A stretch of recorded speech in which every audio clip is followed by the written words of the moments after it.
یاد رکھیے صدقۃ الفطر ادا کرنا واجب ہے ہر اس مسلمان پر جو صاحب نصاب ہے۔ ابو داؤد شریف کی روایت ہے، پاک پیغمبر صلی اللہ علیہ وسلم نے فرمایا کہ روزے میں جو کمیاں ہوتی ہیں، جو غلطیاں ہوتی ہیں، جو کوتاہیاں ہوتی ہیں، اس کو دور کرنا اور اس کو پاکیزہ کرنا روزوں کو، اس کے لیے صدقہ فطر ادا کرو تاکہ آپ کے روزے پاک ہو جائیں، پاکیزہ ہو جائیں۔ اور پاک پیغمبر صلی اللہ علیہ وسلم نے یہ بھی فرمایا کہ صدقۃ الفطر یہ مسکین اور غریبوں کے لیے عید کے دن کھانے کا ایک نظم ہے۔ اس وجہ سے حکم ہے کہ عید کے دن عید نماز پڑھنے سے پہلے صدقۃ الفطر کو ادا کریں۔ اور نبی پاک صلی اللہ علیہ وسلم فرمایا کہ عید نماز سے پہلے ادا کرنا یہ صدقۃ الفطر ہوگا، عید نماز کے بعد جب ادا کیا جائے گا تو وہ ایک عام صدقہ ہوگا۔ اس وجہ سے ہر وہ مسلمان جس نے روزہ رکھا ہو یا نہ رکھو وہ صدقۃ الفطر ادا کرے، اور جس نے روزہ رکھا ہے اس کو تو کرنا ہی چاہیے، کیونکہ روزوں میں کمیاں ہوتی ہیں، غلطیاں ہوتی ہیں، کوتاہیاں ہوتی ہیں، تاکہ وہ سب دور ہو جائے صدقہ فطر ادا کرنے سے۔ اور یہ مسکینوں کا حق ہے، غریبوں کا حق ہے، جب آپ ان کو صدقہ فطر دیں گے تاکہ وہ عید اچھے سے کرے۔ عجیب معاملہ یہ ہے کہ ہم نے صرف مدارسوں کو دیتے ہیں، ہم غریب یتیم مسکینوں کو ہم ڈھونڈتے نہیں ہیں کہ انہیں دیں، یا ان کا حق ہے۔ ہاں کوئی غریب یتیم مسکین نہ ہو تو آخر والا آپشن ہے مدرسے کو دے، یعنی وہاں دے آپ جہاں دین کا کام ہوتا ہو، مدارس ہو، دوسری جگہیں ہو، لیکن سب سے پہلے یہ غریب یتیم اور مسکینوں کا حق ہے، انہیں آپ صدقۃ الفطر ضرور دیں۔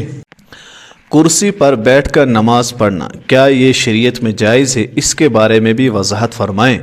اس کے بارے میں یاد رکھیں کہ کرسی پر نماز آپ تب پڑھ سکتے ہیں جب آپ کو ایسا عذر ہو کہ آپ بیٹھ کر نماز نہیں پڑھ سکتے۔ یاد رکھیے شریعت میں یہ حکم ہے کہ آپ نماز کھڑے ہو کر پڑھیں۔ اگر کھڑے ہو کر آپ نماز نہیں پڑھ سکتے تو آپ بیٹھ کر پڑھیں۔ بیٹھ کر اگر نماز نہیں پڑھ سکتے ہیں تو آپ لیٹ کر پڑھیں۔ لیٹ کر بھی نہیں پڑھ سکتے تو اشارہ کر کے پڑھیں۔ رہا مسئلہ کہ اگر کوئی بندہ قیام پر قادر نہیں تو بیٹھ جائے، بیٹھنے پر تو قادر ہوگا، لیکن اگر کسی بندے کو ایسی کوئی بیماری ہے کہ وہ بیٹھ نہیں پاتا ہے اور وہ کرسی پر ہی بیٹھتا ہے عام حالت میں بھی، کیونکہ کچھ بندے ایسے ہوتے ہیں کہ جب وہ گھر میں نماز پڑھتے یا گھر میں بیٹھتے تو وہ تو زمین پر بیٹھتے، لیکن مسجد میں ہی انہیں پتہ نہیں کیا ہو جاتا ہے کہ وہاں وہ زمین پر بیٹھ ہی نہیں پاتے ہیں۔ جب آپ باقی حالت میں زمین پر بیٹھ جاتے ہیں تو نماز کی حالت میں بھی آپ بیٹھ کر ہی نماز پڑھیں، کرسی لگانے کی کیا ضرورت ہے؟ یہ تو ایک فیشن بن چکی ہے، اور دوسرا ساتھ میں اس میں ریاکاری بھی آ جاتی ہے، اور پھر یہ کرسیاں عام ہوتی جا رہی ہے اور بندہ کرسی پہ بیٹھ کے نماز پڑھتا ہے آرام سے۔ یہ ایک عجیب سی چیز ہے۔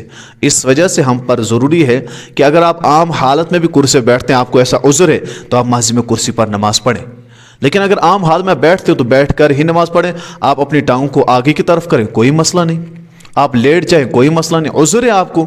لیکن کرسیوں کا یہ جو فیشن ہے یہ مساجد اسے ختم کرے۔ کوئی مجبور ہو اس حالت میں تو وہ بیٹھ سکتا ہے، لیکن جو نہیں ہے وہ اس کرسیوں کو ختم کریں۔